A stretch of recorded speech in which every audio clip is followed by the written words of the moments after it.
Indian time versus clock worship, relationships versus job, individual versus family, wisdom versus wealth, stories versus instruction, and Mother Earth versus resources. Many of you have requested that I discuss the difference between an Indigenous worldview and a mainstream worldview. Let's talk about it.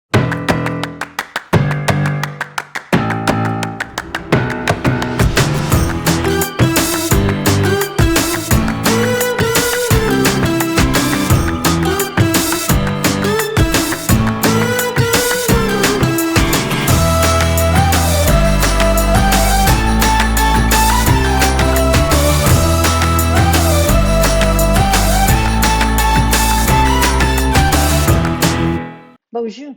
Mishko Paganon Quainadishnakas Mangdodem. Hi, everybody. My name is Sandy Boucher. I'm Red Thunderbolt Woman of the Loon Clan, a proud member of Seine River First Nation in Treaty 3 territory in Northern Ontario. And today I want to give you some examples of the difference between an Indigenous worldview and a mainstream worldview. Now, of course, those are two very general terms. There are so many different Indigenous nations, and I'm not even talking globally here on this channel. We focus on Canadian First Nations, but there's also so many different groups in mainstream. But there's commonalities, and that's what I've definitely noticed in my 30 plus years of doing this work.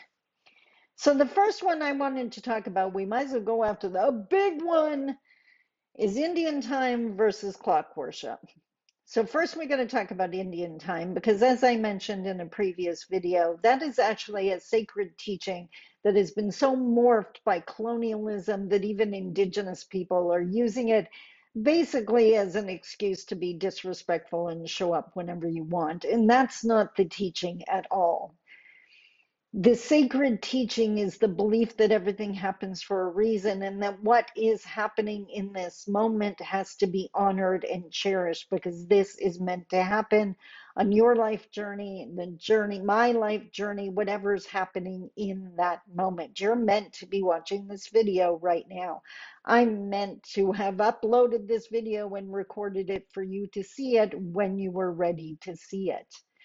Now, unfortunately, like I said, the teaching has been morphed. I made a new word, morphed. It's been morphed, and people are using it as an excuse to be lazy or show up whenever they want, to be disrespectful. Respect is one of the 7 grandfather teachings that we will be discussing in a future video.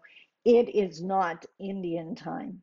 Indian time is that winter will arrive when it's meant to arrive, that your child will do whatever, walk, talk when they are meant to walk and talk. It'll be done in Indian time.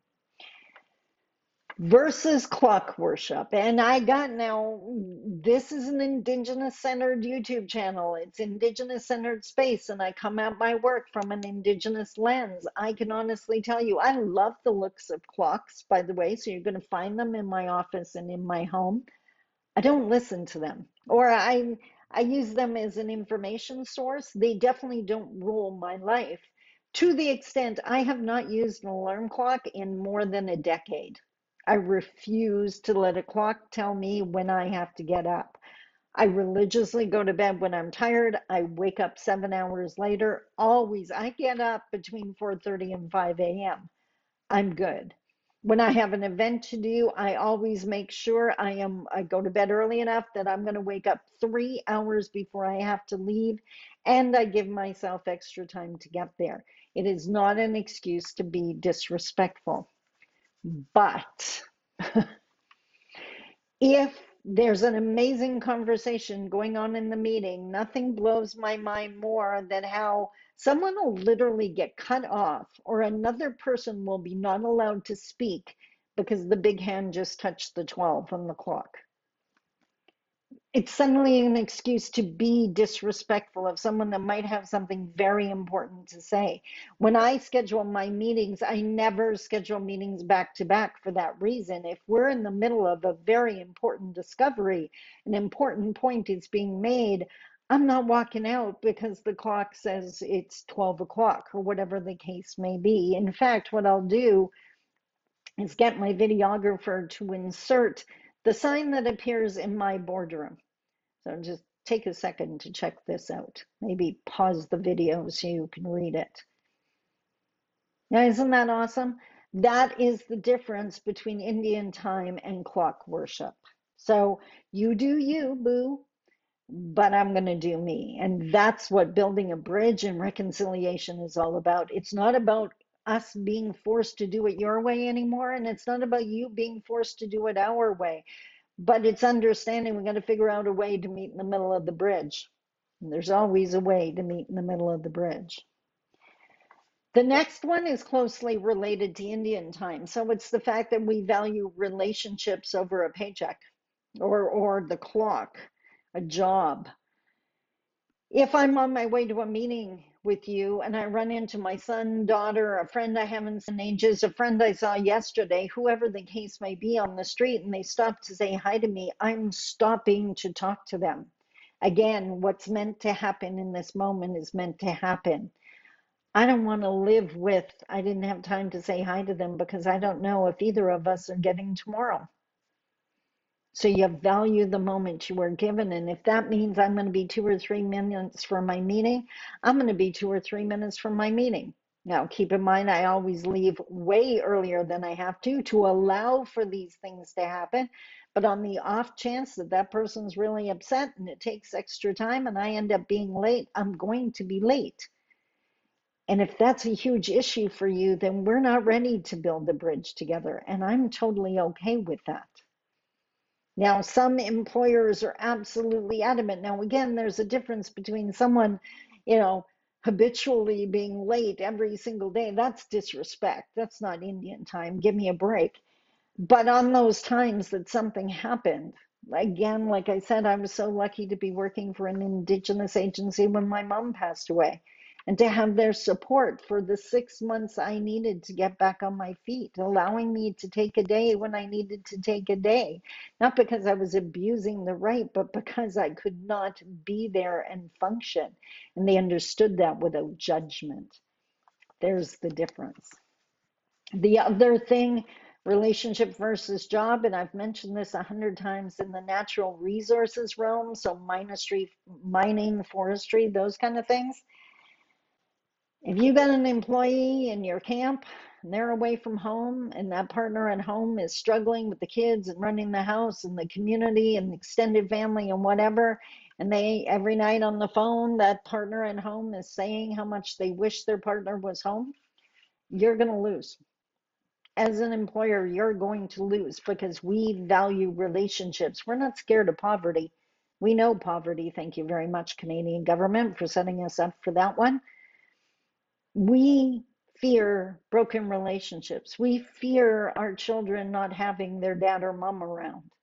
We're desperately trying to keep our families together in a country that has a history of tearing our families apart. That's what's important to us. So if you want to bring someone into your camp and take them out of the home for 2 weeks, get support for the person at home. I've been saying this for decades. No one's heard me yet. Well, they've heard me. Have they acted? No. But if you want to change those Indigenous retention numbers, start listening. We're telling you what you need to do so we can stay working with you. The next one, and again, it relates to employment, or I used to work in employment and training. This one, I've been saying this one for like 20 freaking years. You're not hiring or employing an individual. It involves the family. You're not training an individual. That entire family is trying to train for their new reality of what it's going to be like to have a partner away from home, or what it's going to be like to have this bigger paycheck. What's it going to mean? How are they going to divide up running the house if one of them's gone? It's a training or a new experience for the entire family, and to avoid the one at home, is to guarantee that your retention numbers are not changing at all. We value the family unit. It's not just what that individual can get for themselves, it's what can we do for our family. And this is another one, and you see it in the advertisements when they're advertising how big the paycheck is. For many First Nations cultures, we value the gathering of wealth over the gathering, or the gathering of wisdom over the gathering of wealth. Be a better person than you were yesterday. Learn from the experience. Be more. I always say I'm 59 years old now.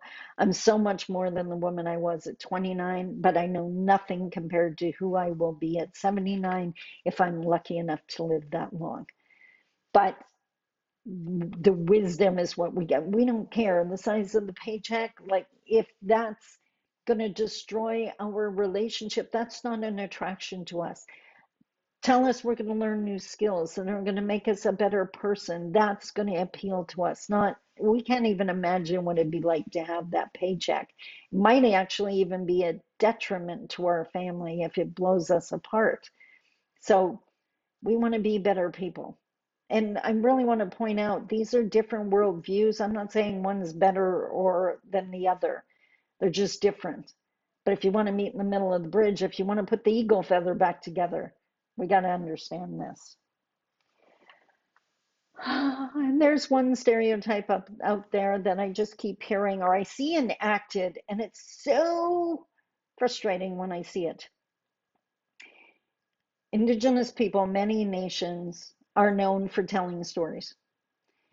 And I've met so many non-Indigenous people that roll their eyes, the ever popular microaggression, and think, oh, here we go again, they're going off on a tangent. We're not going off on a tangent. I tell stories all the time. There's a point to the story. What it is a difference in education style. Mainstream education, teacher at the front of the room, student sitting in the desk. Does this remind you of anything like the cat and the bird? Just saying. Teacher has all the knowledge. You know nothing. I'm going to tell you, you're going to memorize. Power imbalance. Mainstream education does not work for us. We're in a circle. Whether you're 90, whether you're 9, whether you're 2, whether you're 40, we sit in a circle together, all equally as important. If I know that you need some information, I'm sure as hell not going to stand over you and lecture you and tell you what you need to know. I'm going to tell you a story. And in the story is the information you need. So two things are going to happen. One, you're going to receive the information you need. Two, I'm teaching you how to search for the information you need. That is a powerful tool. We are raising warriors. We don't want them to thrive, not just survive. And hunting for information is as important as hunting for food. So we can do this. So the next time you hear an Indigenous person starting to tell a story, listen to the story. What you need is inside that story. And don't be surprised if what you get from the story is totally different than the person sitting next to you. Your journeys are different. You're going to hear what you need to hear. That's the power of our stories. So we're not going off on a tangent, and we don't want people lecturing to us. We're going to share a story. The last one is the big one, and I say big one because it's the one that gets talked about a lot, that's in the news. The difference between Mother Earth and resources. So let's look at resources first. There's that extraction mentality that the settlers first brought with them, or the coureurs de bois before them. We're going to take what we need. We're going to take the furs to send back to England, right? Take, with no concern whatsoever of what's left behind or with the damage that's done. When you look at it as Mother Earth, we understand, for one, we're not better than Mother Earth. She's not here for our use. She's not here for us to discard and just use up. She's our mother. Like a loving mother, she gives us everything we need to survive: air, water, land, the food that grows on Mother Earth. And in turn, we take care of us, or take care of her like we would our mother in her older years. We make sure to take care of her. We don't do damage to her, and we protect her from people who want to. That is totally different from that extraction mentality that doesn't care if it's poisoning the air or poisoning the water. Just, we are the only creatures on this planet, excuse the expression, but dumb enough to destroy the very environment on which we need, the environment we need to live. Deer don't do that. Mice don't do that. We do that. And just to further highlight this point, I have a story for you. This is one of those conversations I'm never going to forget, and it happened on a plane. And some amazing conversations happen on a plane. And I was in my seat, and this young man sat down next to me, very well dressed, I'd say mid to late 20s. And we started talking. He was in post-secondary in Southern Ontario going to school. He was flying home because it was like reading week. He was excited to be going home. He asked me what I do, and I told him. And he said, "Do you mind if I ask you a question?" No, he seemed like a nice enough man. I wasn't expecting anything problematic, so I was like, "Sure, go for it. What's your question?" He said, "Explain Mother Earth to me." And I was like, "What? Excuse me?" And he said, "Well, I hear Indigenous people, you said it yourself a minute ago, you refer to the planet as Mother Earth. Why do you do that? Like, I don't understand the term." I was like, "Okay, I'm going to take a shot at this. How much would I have to pay you for you to allow me to take out your mom's kidneys?" And he went, "What?" I said, "You heard me. How much would I have to pay you for you to allow me to take out your mother's kidney? Just one." He was shocked. He was like, "Get away from my mom. No amount of money in the world. Forget it. Not happening." I was like, "Exactly." And that's how many Indigenous feel when mining companies rip open Mother Earth to take out what they need and then don't even care to sew her back up. They don't care the damage they inflict. They don't care the tailing ponds that are left behind. They don't care about the destruction. They just want to get what they need. That's why we get upset when something's going to harm the water, the air, or the land, the food that grows on the land, because we need those. And another major difference is the idea of thinking of just today and how much money we can make in this fiscal year and 7 generations from now. That is the problem I have with the nuclear waste that they want to bury up here in Northern Ontario. And we're going to put it in the Canadian Shield. It's the strongest rock on the planet.